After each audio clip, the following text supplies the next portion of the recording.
Hello and welcome to Flory Models. Here we are live at 5 on the 20th of July 2018. No Pix today, sadly. As some of you know, Pix has had a family member who's had a long-term illness, sadly passed away this morning. And I know you'll join me with thoughts and prayers to Pix and her family at this time. But obviously, she clearly had the day off because a bit upset and everything else like that. But I would say, I know you guys will be passing on your well wishes, and she did tell me to say loved you all, and she'll be back with us on Monday. Okay, so from that point of view, bit sad today, but needless to say, we'll just push on as normal. So from my point of view, I've been doing everything, so I've caught up with all your orders and stuff like that, and to be honest, I've been bogged down a little bit today with sanders.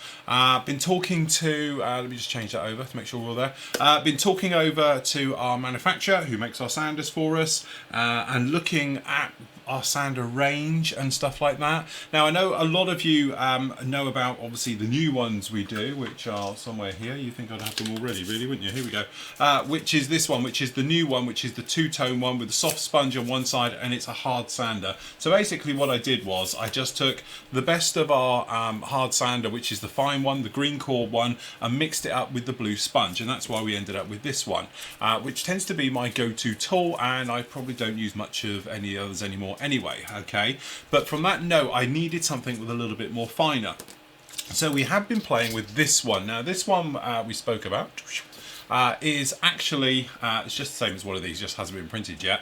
It's hard on one side, okay, and it's got a finer grit. It's around about 300 grit on this one, so it's a lot finer than obviously is on the blue one now. And then on this side, it's roughly around about 1200. Okay, so what that really is taking is a slightly finer version to what we've got on here, okay, which is our standard black polisher, and it's the same grit on this side. Okay, so this polished one here is the same, so roughly it's around about 12 to 1500 grit on here, but on this side it's slightly different. Okay, so that's what we're just really sort of making up. So it's that same thing. You've got, as you can see, the spongy side, which is pretty much the same as this side, and then what we've really done is taken a finer version of this one over here, the green one, to put on this particular side. Now this one is just about to go into production. It's looking great, I must admit. I've approved it and everything else, but what this means is we've now got coming up for 30 sanders in the range, which I know is great for companies like MIG and resellers and people like that, but from my point of view, it's sort of getting out of hand with our entire sander range. So I'm just wanting really your guys' feedback. You use them as much as I do, about, do you think that we still need the standard blue sponge both sides, or do we get away with now getting rid of that one and just having one sander does both jobs, as in having the hard flat side, which is technically just like the normal thin, you know, stick sander, with the sponge on the other, okay, and actually dropping just the pure sponge range, which technically are these ones, okay, and getting rid of them and just replacing with the new versions of these. Okay, but this is obviously, I know a lot of people are like, no, don't get rid of them, I love them, and you know, everything else, but I'm trying to cut down certainly my collection of sanders here, and I'm hoping,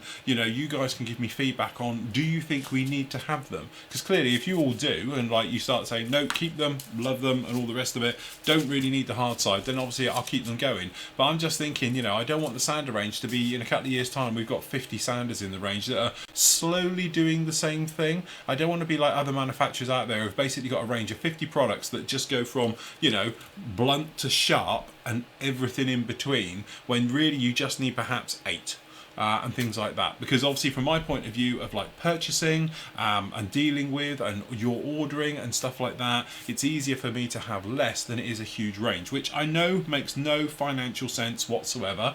Trust me, my accountant will point this out to me every day, because obviously the more you have in the range, the more people will buy and the more that you'll sell.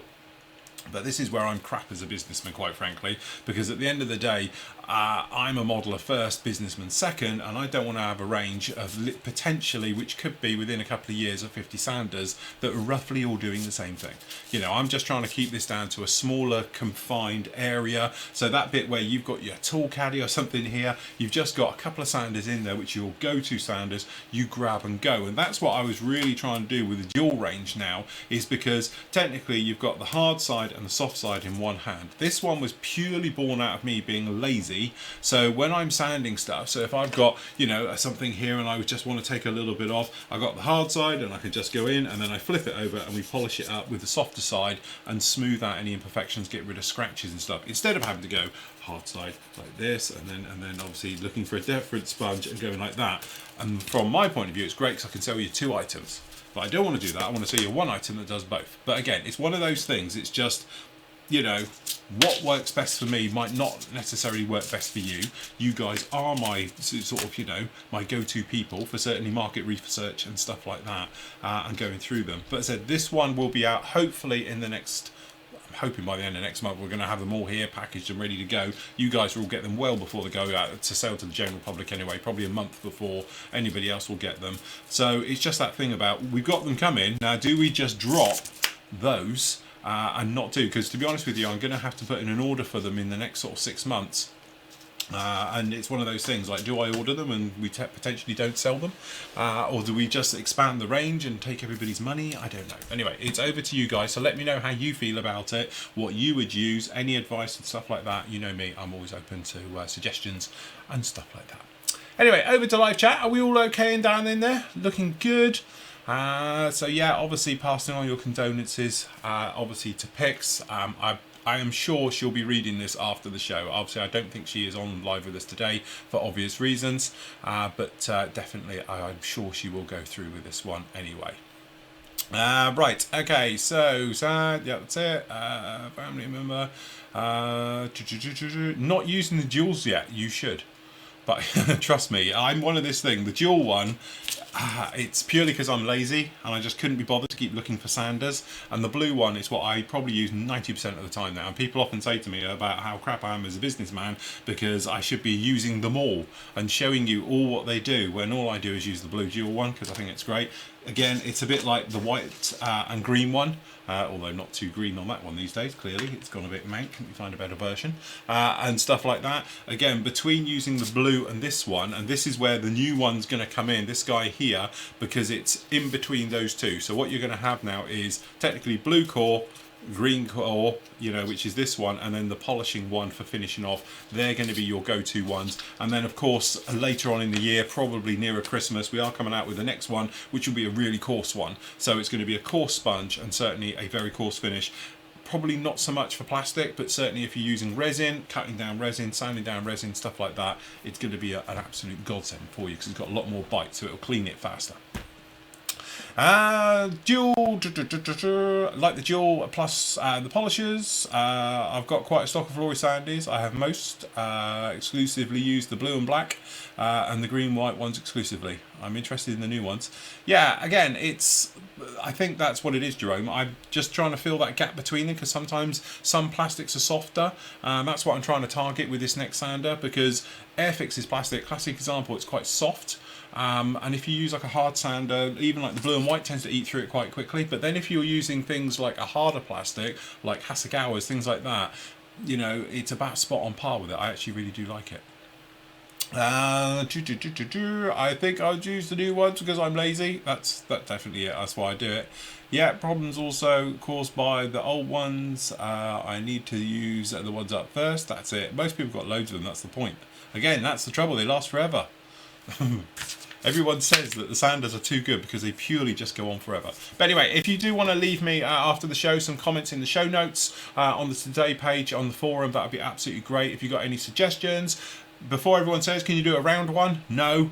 Trust me, I even asked this morning when I was on the phone to them for a couple of hours and we were doing a bit of a meeting about things, and I was like, no, it's not going to happen because it's fall apart. It's still not there.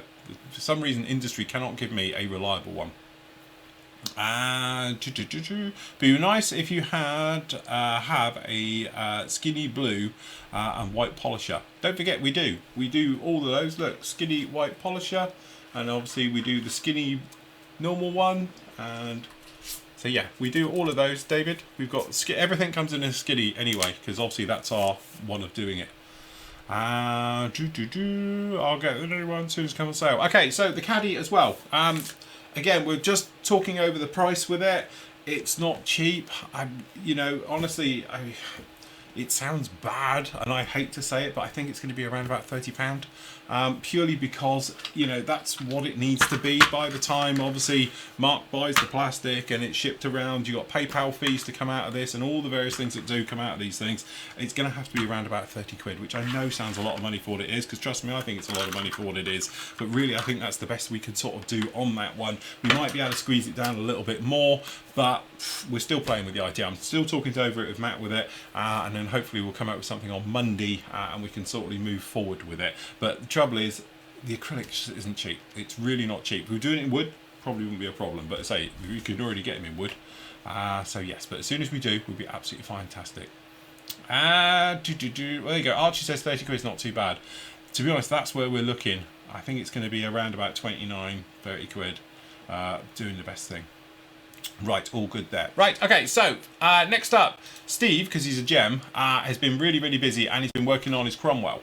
Okay, so the Cromwell is up, so we've got part 3, and if you're in Steve's area, he's gazumped me a bit with this, because he's already been putting them up faster than I've been putting them up on the main site. So what I'm going to do, I'm going to play catch up today, because he hasn't got any more videos for us today, but I'm going to put up part 3, 4, and 5. Is going to be his Cromwell build. You can obviously go to Steve's area on the forum anyway, which if you're looking for it, looks just like this. If I get this to go.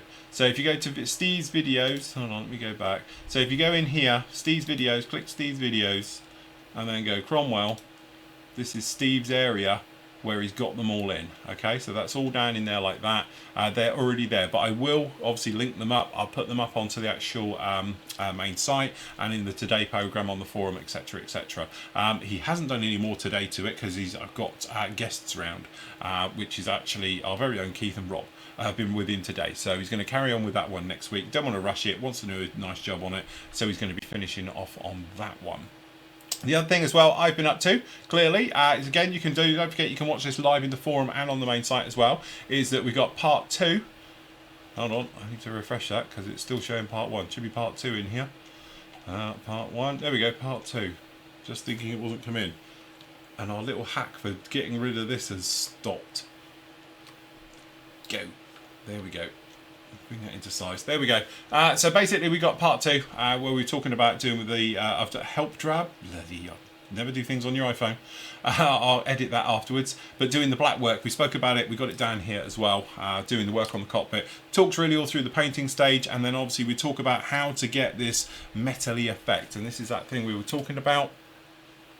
I'll zip that down and show you in here. Where are we? There we go. Which is do this what I call weighted look. So maybe it looks like a shine, but actually it's metallics. So I've done quite a tutorial on getting this type of effect with black. So it's basically, it looks shiny, but actually this is because it's metal. It's been dry brushed everywhere, so it just gives everything a weighted, heavy look to it and a shine, because technically it's flat black. We showed it on the show yesterday against the other things as well. So yeah, you got those ones down in there. Right, so there's that one. So you can go off and obviously see part 2. That is up on the site with you right now. So over in Q&As. Okay, so Rob says, hello Phil and Lindsay, just a quick one, but possibly a complicated question re-weathering. Okay, my current 2 entries for the RAF 100 SIG are both North African Theatre World War II RAF planes. And because of the nature of the environment where they were stationed, I'd like to achieve a mottled, sandy look to them. I've seen recently that you've been applying your washes and just sanding them, sanding through them, and this gives a mottled look. So I'm thinking that the easiest method to achieve the mottling sanded look would be to apply the Flory sand wash and then sand through it. However, applying the sand wash over Flory model's dark dirt, I will lose the panels and dark panel lines and other dark weathering. And can't see applying Flory's dark dirt wash on top of the sandy wash either. Any thoughts and everything else? Okay, there's a thing to this, which things are all lively here. What am I going to show on? I need something to show on. I haven't got anything to show on. Well, let me just grab a Buster, purely because he's gold for some reason. This isn't going to work. I need something with wings. I need wings. Give me wings. I haven't got anything here to adjust this on that I don't want to ruin anyway. Right, okay, so bear with me. Pretend. Okay, so just assume this lovely goldy blue hue thing Pix has been playing clearly.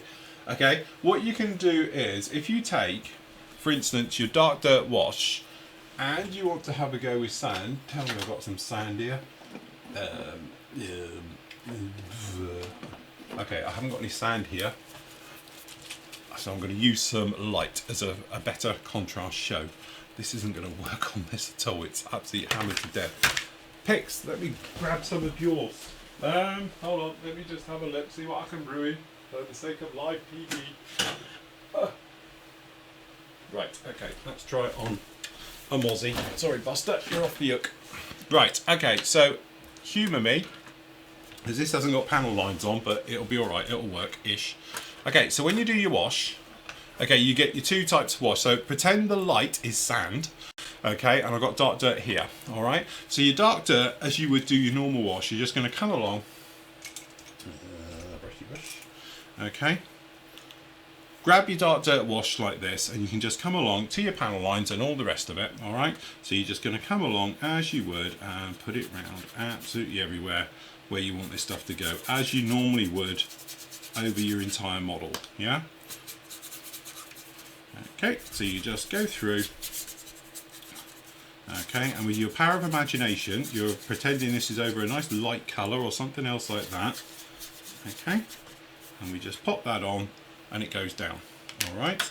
Then, what you can do is take the light wash, okay, in your case it's going to be sand, I'm using a different brush, okay, what you can do is just grab a bit of the light wash, okay, and then you can go where you can see your panel lines, you're just going to avoid them a bit and go round the outside, okay, and you can mix the two together. So you've got your sand and your dark dirt and they're going to work roughly in conjunction, but you can avoid panel lines with your said lighter wash, okay.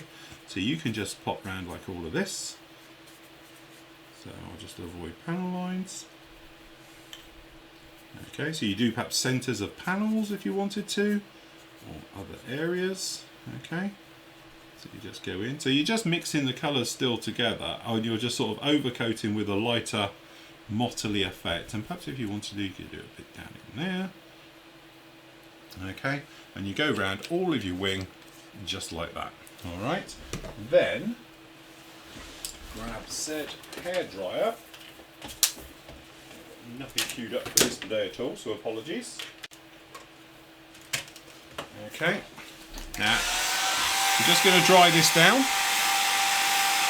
Talk amongst yourselves.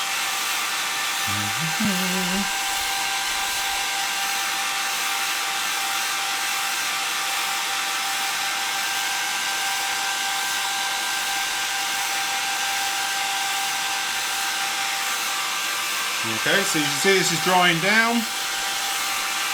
I'm on a really hot setting, don't try this at home.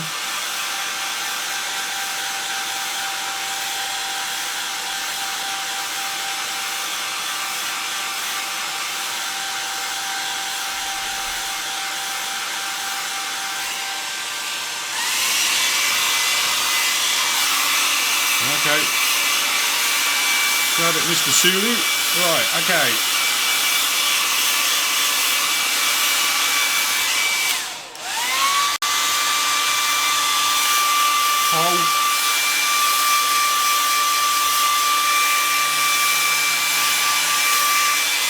So what did you do today? Well, I watched paint dry, literally. Okay, so, right.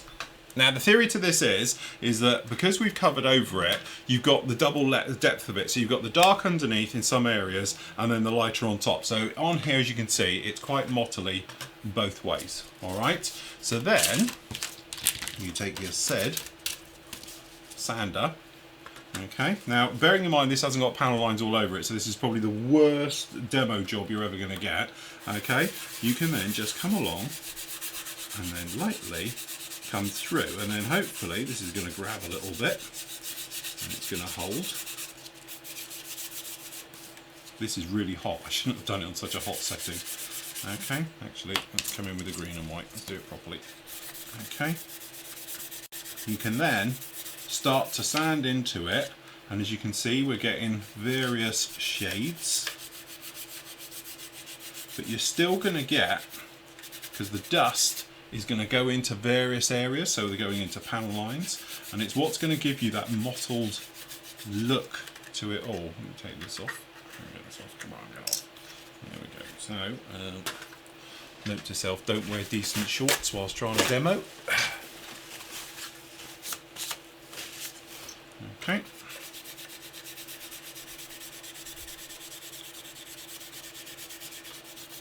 Look, sink mark, nasty Tamiya.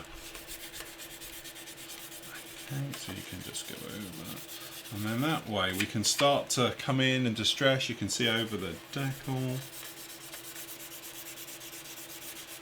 down into the lines. Just generally working over it. Okay. So if you ever get that problem, and that's a sink mark in the plastic, all you do, take a cotton bud, wet it gently, and you can get rid of it and just take the wash out of the line, and then that way you're good to go. If you want to put it back in, you can just go like that. Okay. But hopefully what you'll get is like a three-dimensional, some good areas coming through here. You can see how we're getting this sort of staining and the various things, and it's mottling up the paintwork. Okay, and we're just going to run right the way over it. Okay, so we're just going to come in with, that's got metals on it. Let's try down this side. We're just going to polish over it a little bit now, just to give that sort of difference in tones and shades and all that good stuff we love doing with this. And then that way we can start to come in and just sort of wear down and everything's in. That's very true. Okay, so all we're going to do now is just very lightly buff in. And because we're over a very polished paintwork, this isn't going to stick too well at all. Okay.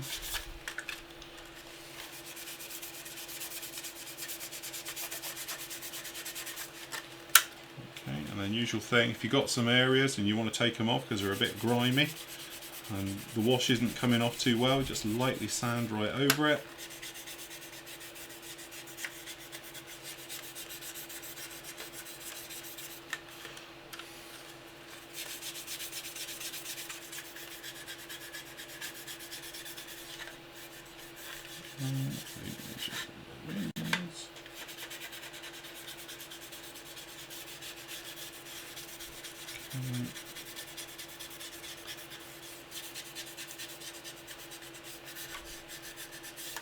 Okay. And this is all dry. Okay. So you're just mottling down and coming in with different layers. So hopefully you can see where the white is now giving sort of white marks, but you would have sand, don't forget, into all of this. So this is what we're trying to do. You've still got the darkness in here around these panels and the various things going on, but you've still got the dark. But don't forget what you can do once you've got the panel lines in. Good old thing with this, you'll just come back, okay, and we're just going to overcoat just on the panel lines and just take those in just a little bit. Okay, so just a tiny little bit just over those little areas, because this will all add to sort of weathered effect as well if you wanted to darken in. But personally I think you probably use them as sand anyway. Okay, so you can just, we're going to go in and we're just going to overcoat those panels. I'll just do these two here.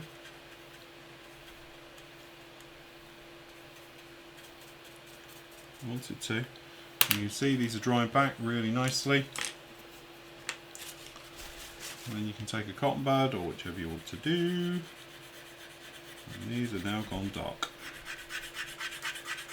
Okay, we'll polish those in a sec. Moisten up the cloth just a little bit.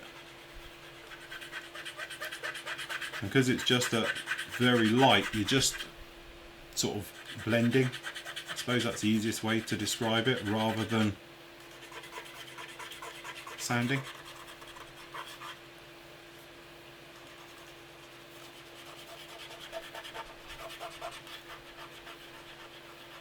So now we've taken those into more darkened down, but to be honest, don't forget, you're going to have very, or certainly dusty types of conditions if you're doing North Africa campaign and stuff like that. Okay, and then to be honest, I'm going to hit it back with this guy again. This one.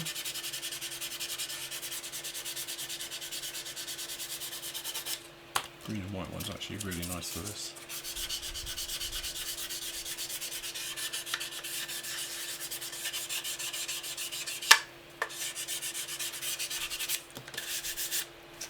Okay. Yep. And there we go. That's those taken down just in there. So normal wing, motley wing, same thing.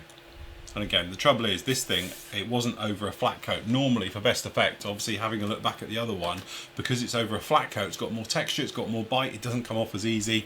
You can then sand it and work your way slower through the levels. When it's over, like this has had a satin finish right over it, hasn't got quite as much bite with it. But again, you can then come in if you wanted to with more of a satin finish on your sander and various things and work your way around it just like that. And to be honest, it would have probably helped if I primed this model before painting it as well, because it's eaten through some of those areas at the top. There we go, all those ones. But that's personally how I would do it. Go through using both colours. So if you wanted to have, perhaps if you were doing something more heavier weathered, even as we did on the MiG-25, then you could use dark dirt and then come in with black and put black all over it, and then I would probably use something like a grime and splodge those colours all over it as well. To be honest, it's exactly how we did the Phantom. The reason the Phantom looks so rough, have a look at that build. Hold on, I'll just grab it.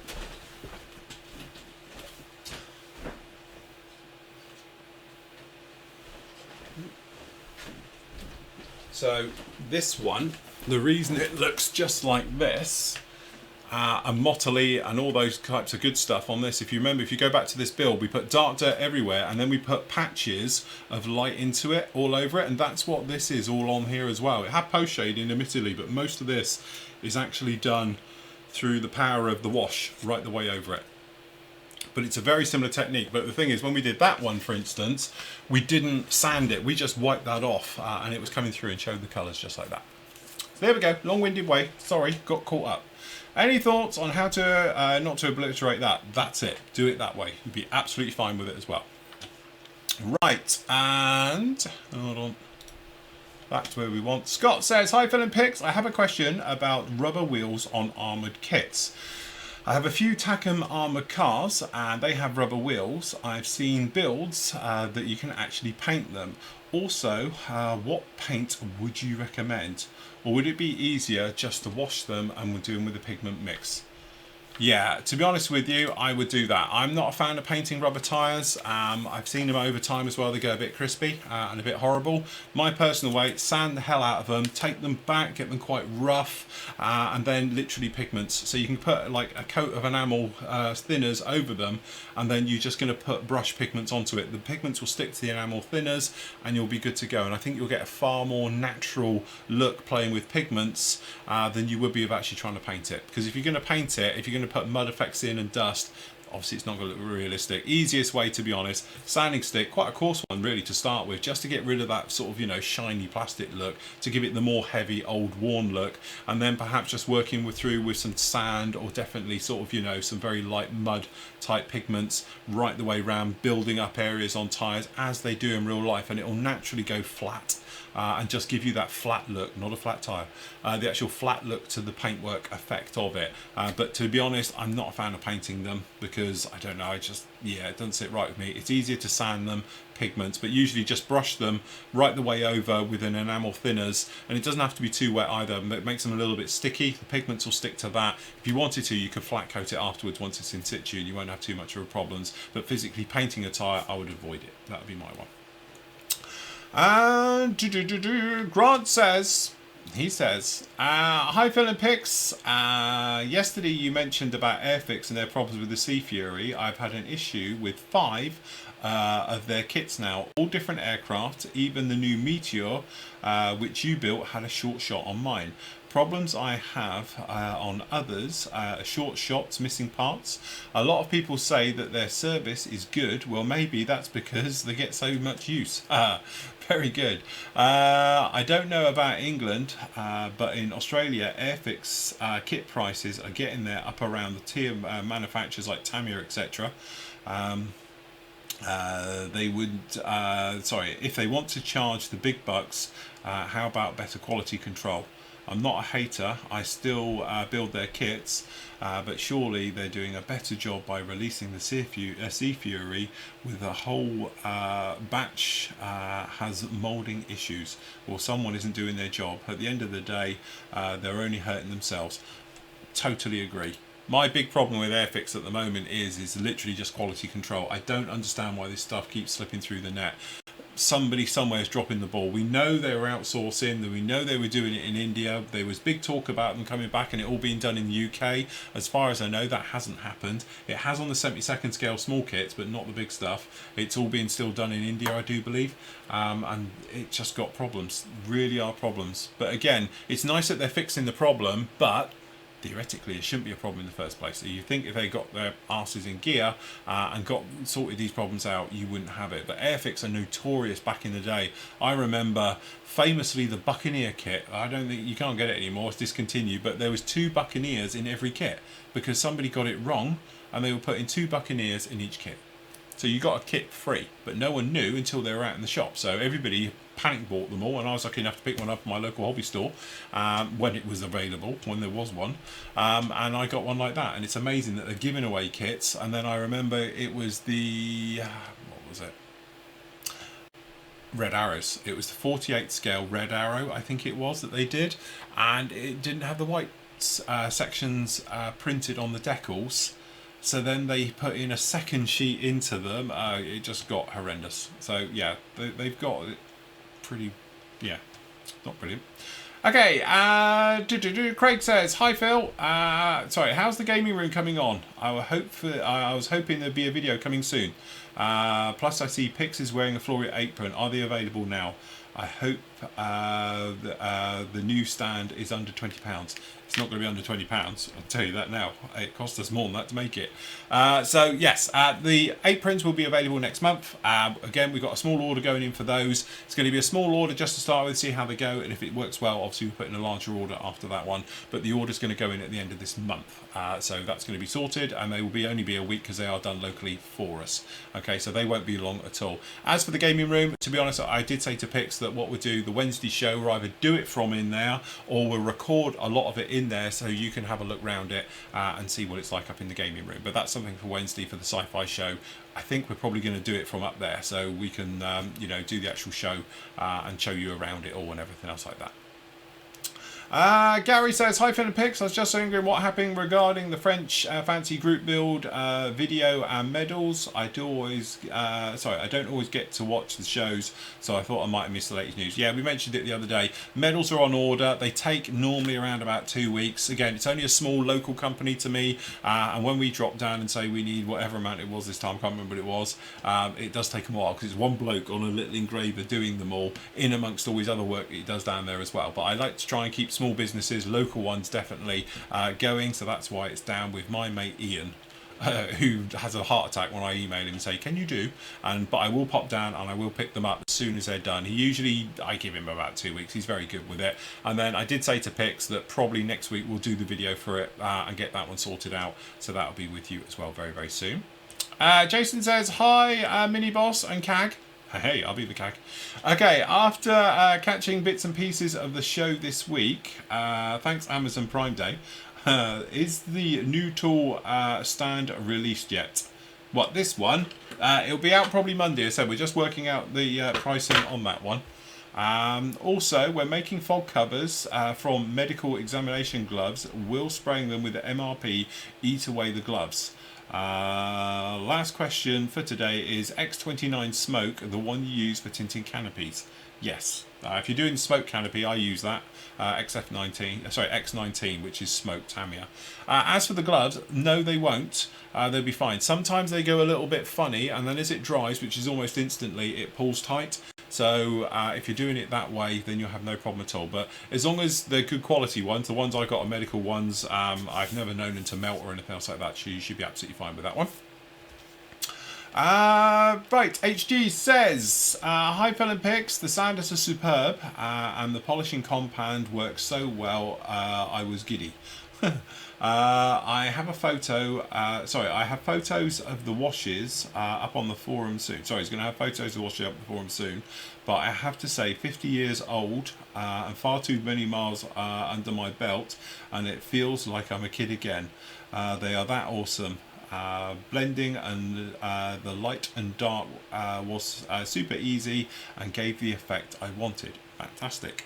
Also, several people wanted to know what paperback edition of my first novel was available, and happy to announce it is. I'm working on many books, but one has to do with modelling hobby, and the main character's first name is Flory. Wow. Sci-fi, love the show and can't wait to buy more Flory merchandise. A+ products. Thank you. As I say, new sander probably be around about 3 weeks to 4 weeks. It's going to be before the end of next month. It'll be out as well. Okay, Seth says, hello Phil and Pix. This past weekend, myself and some friends of mine drove over from the Netherlands to enjoy Saturday at Duxford for the Flying Legend Air Show and Sunday for Fairford for RIAT. These two shows line up about once every 4 years. Great weekend that I highly recommend. Fantastic, very lucky. The RIA inspired me to join the RAF 100 group build. I'm thinking of the Gulf War Tornado that I read that Rebels kit is the best GR1 in 1/72. Have you built this? I haven't, but I know lots of people who have. Nathan? Clearly Nathan and his crew have over the Luftwaffe SIG and things like that, because obviously with the German one as well, it is a lovely little kit, so definitely go out and get that one. Also, can you give an advice on the desert pink colour they use? I use acrylics, mostly Vallejo. Vallejo I think you're going to find hard. Desert pink, yeah, they do desert pink RAF one in MRP, which I know is no good to you because you're acrylics, but that is the one, salmon pinky pink, which is a bit of a hybrid funny colour anyway at the best of times, because it's made by Dulux or someone, wasn't it? Apart from that, for acrylics, the other really nice one is extra acrylics do it.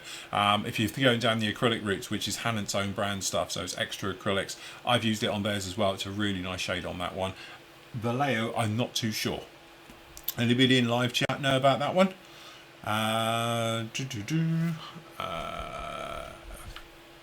Yeah, no. So, anybody got any ideas for Vallejos? I don't know, because I haven't used Vallejos for quite a while. But yes, definitely have a look at one. Thanks, have a great show, and all the advice. No problem, Seth. P.S. I'll have to show this because I'm a fan of it as well. Flanker. Ukrainian flanker. P.S. Even though the RIAT was for the RF 100, we felt that the SU was the real start of the show. Yeah, saw it last year flying. Beautiful. Very, very nice. I thought it was quite a subtle display. It wasn't up to its normal one. I don't know what it did this year, but last year we were saying it's a little bit subtle and a bit muted when you see what the Russians do with them compared to the Ukrainian ones. But I suppose they're looking after their jets where the Russians don't care. Okay, David says, hi P&L. Sounds like a shipping company. Phil, I've just finished reading Chicken Hawk. That's a good book. On the back of your recommendation, wow, what a book. Can you recommend other books? I'll be honest with you, I haven't read a book in probably 10 years. That's the trouble. I was a prolific reader many, many years ago, over 10 years ago, and I used to love reading, and that was my thing. And I haven't read anything for years because I just haven't had time these days. There is some very good ones out there. I can't remember what it's called, but another favourite one of mine, if you like that sort of style, was one about an A-10 pilot in the first Gulf War. and it was the story of him literally from ferrying out through the entire Gulf War from his point of view, and his squadron friends as well. And obviously they lost A-10s, were shot down as well, and he talks quite graphically about that and stuff. That was another absolutely fantastic read. Another one on a similar ilk, because obviously that's my thing of reading about it, was an F-15 crew from the first Gulf War as well, when they literally thought they might be flying into the war. As they were flying out, they were deploying out there, and it's all about the infancy of the Strike Eagle, the F-15 Strike Eagle, and how weapons were coming online, and they were getting like approved literally the day before to use a certain weapon. So that was actually really good, and that one talks a lot about scud hunting and doing those types of things. So yes, if you wanted those types of books anyway, they're the ones. I can't remember what they're off the top of my head. I have still got my little book collection. I'll go and have a look for it. But if anybody hasn't read Chicken Hawk, it should have been made into a film, because it was absolutely fantastic read. Very, very well written, very easy to read as well. And it basically talks about a Huey pilot in the Vietnam War. And it really is a good read. Also, have you flown the Huey on DCS? I downloaded it recently, and it's a challenge, but very rewarding. It's my favourite thing to fly. Well, the Harrier's getting close now, but actually on DCS. And funny enough, because I've pre-read these earlier, here coming up is a video on me doing it. The sounds of it. So we're going to give it a little bit of left pedal. There's a video. If you go to the flight sim section, which is in aviation and as we feel they're all sort of I pull did up this, and coming together, you sort of I did a quick video bring on me yourself flying up into the Huey. hover. People asking about flying helicopters in DCS. The sounds thing is, you do have weather, because the weather will blow against you, but sort of hovering. But it is that thing that, as I say, if you go where the fire button is, see me flying around and stuff like that, nice little details. flying and doing Just drop, so you need to pull back on the nose. But the sound is a bit, not good at all. But that's on there. So if you wanted to go and have a look at that one, obviously you can do on that one. Finally, one for Lindsay. Okay, the other half of me asked, what is the song and the background music for the Flory reveal video? Pass. It's copyright free, or no copyright sound, or whatever it's called. NCS. If you just go into NCS, I will find out what it's called, because to be honest, this computer uses a slightly different setup to the one the editing is done on. So I will go off and I'll find it and I'll drop it in the show notes for you. But it is a good song. It's one of my favourites, and I've been using it to death for years. Keep up the great work. Good luck with your next album picks. Fantastic. Okay, so Richard says, hello Phil and Pix. Hello. Okay, I'm facing that thing's doing that again. Go offline, go away, thank you. The 144 Airbus A380, for which is the best colour? White, just white, gloss white, semi-gloss white. Okay, not familiar with civilian airliners. I'd feel comfortable doing a military grade plane. So do I. To be honest with you, because it's spraying white, I just go for the easiest thing I can spray white with, and that is XF2, so it's flat, and then I normally go over it with a heavy duty gloss. So when I've done airliners before, like when we did the, I'll get it down because it's probably going to be covered in dust. Don't fall off. So when we did this dusty old bird, which is just literally Tamiya XF2, and then we just gave it a total gloss coat right over the top. So technically now, I think as we've got better sanders, I might go over it with the polisher just to polish the white, and then go over it and do it on this one as well. So that's how we did that one, and how I pretty much do them all, going through the motions of it like that. But XF2 is just the easiest paint I know how to spray for white. It just goes down, covers in one, and it's job done. And then that way you can just seal it down and go over the motions of it just like that. And where are we?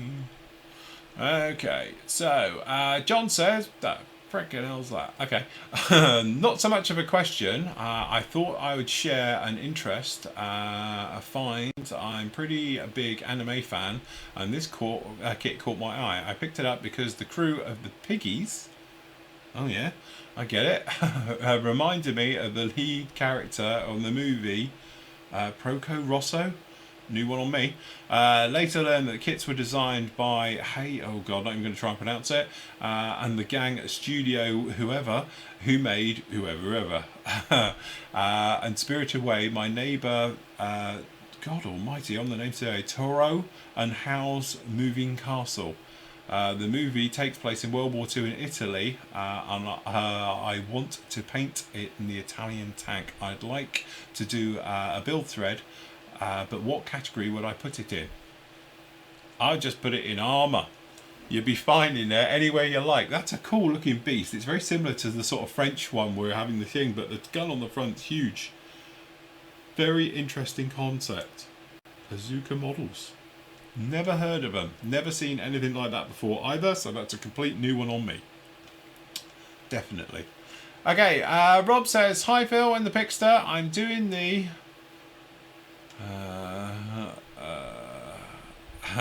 okay, you've got me.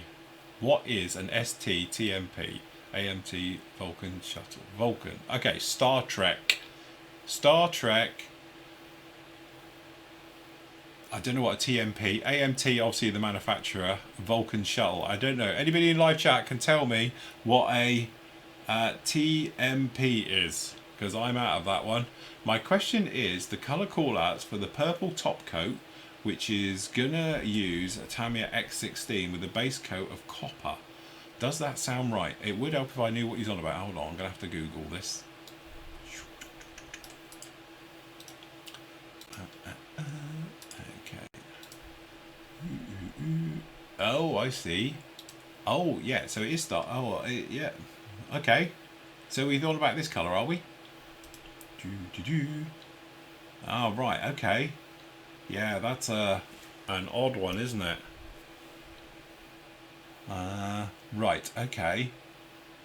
That's a really difficult colour to go with, because the trouble with these colours are, and we was explaining to Pix, I was talking to the other day about it, is that sci-fi colours aren't like you have. That's the trouble, because she was obviously talking about doing her X-Wing and, you know, the Guardians of the Galaxy type ship.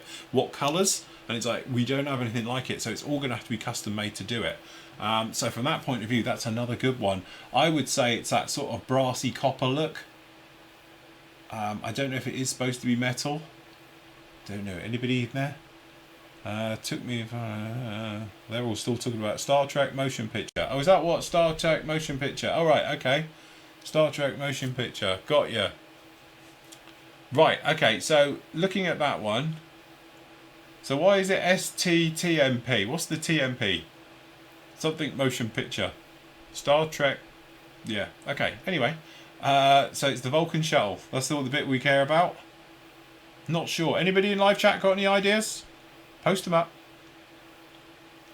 They're talking about other things in there. Right, okay. Oh, Star Trek the motion picture. Got you. Right. See? You guys are geniuses.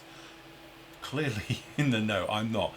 If I was doing something like that, honestly, I'd probably going to go in there with something like a very beigey base coat, right down into it, and that'll be your base for it. And then I would probably go over it with that type of thing. Because also, when you look at other things, like there's another one there, the picture looks totally different in that one, and then that one looks different as well. They don't look as coppery as that one. That one's like proper copper.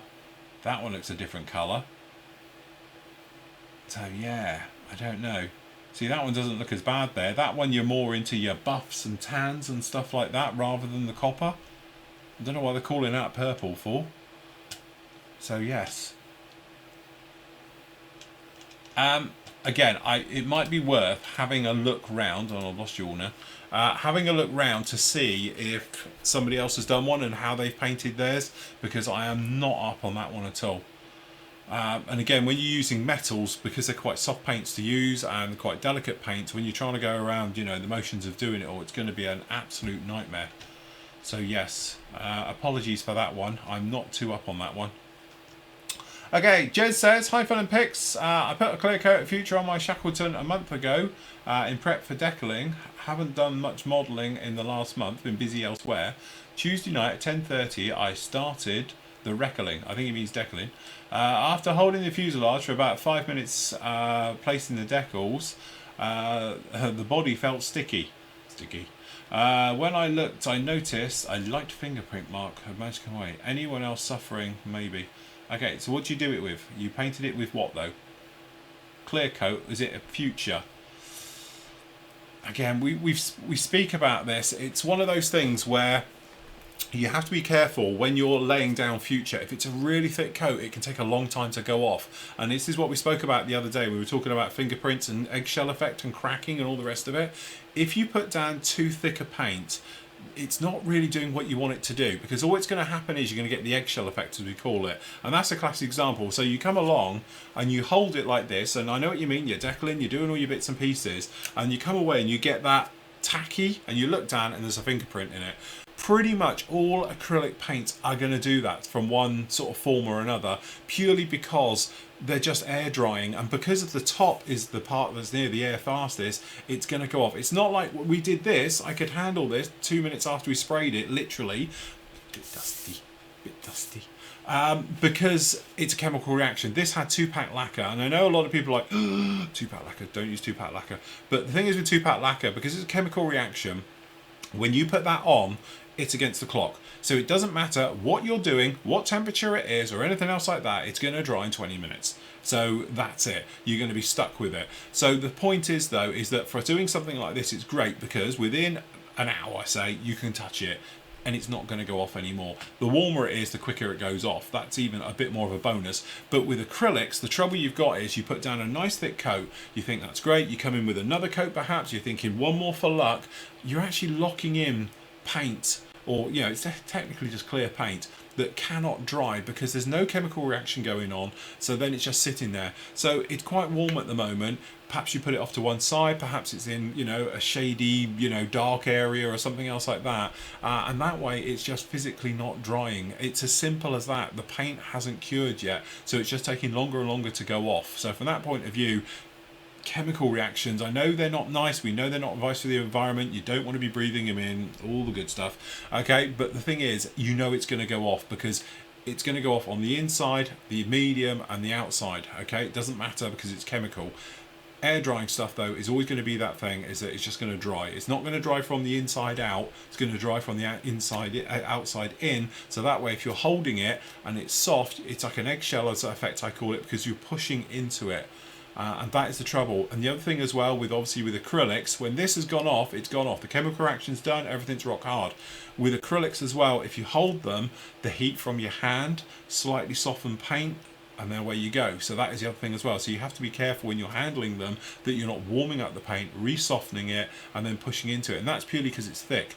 One way to stop this happening, and to be honest, it's a good practice anyway to do, is lighter coats, okay? So don't put down heavy coats. You're better off to put down 5 light coats than 2 heavy, because 2 heavy is just going to take forever to dry off, okay? So keep your coats lighter, 20 minutes between coats, you'll be absolutely fine with it because they're going to dry pretty much instantly. But as soon as you start going in and flooding it and trying to think, I'm going to get that flattened out and it's got time to self-level, it's not going to work like you're doing it with lacquers, because lacquers, the great thing is when they're on, they're stickier, they're thicker, it's chemical, it's going off, it doesn't run. You're also going to run the risk if you're going in with normal acrylics of getting runs in it and stuff like that. So lighter coats and go through. Easiest way to describe it, if you come in with a white coat of paint, okay, which is like on here, and you put down a really heavy coat over a dark finish, it's just not going to dry, it's going to take forever to go. But again, nice little light coat of white, let it dry, 20 minutes, come back, nice little thin coat, it dries, 3 or 4 coats, you've got it covered in one. Thick heavy coat's going to take forever to go off. So it's just one of those things. It's just building up your layers slower, understanding what's going on and things like that. So give it a bit of time, you'll be absolutely fine with that one. And there we go, Jess. Right, we all good in there? What are you all talking about in there? Shades of photograph, my studios. The studio version is purple, metallic blue. Oh right, okay, so you're on about the difference in the colours on there. Right, gotcha.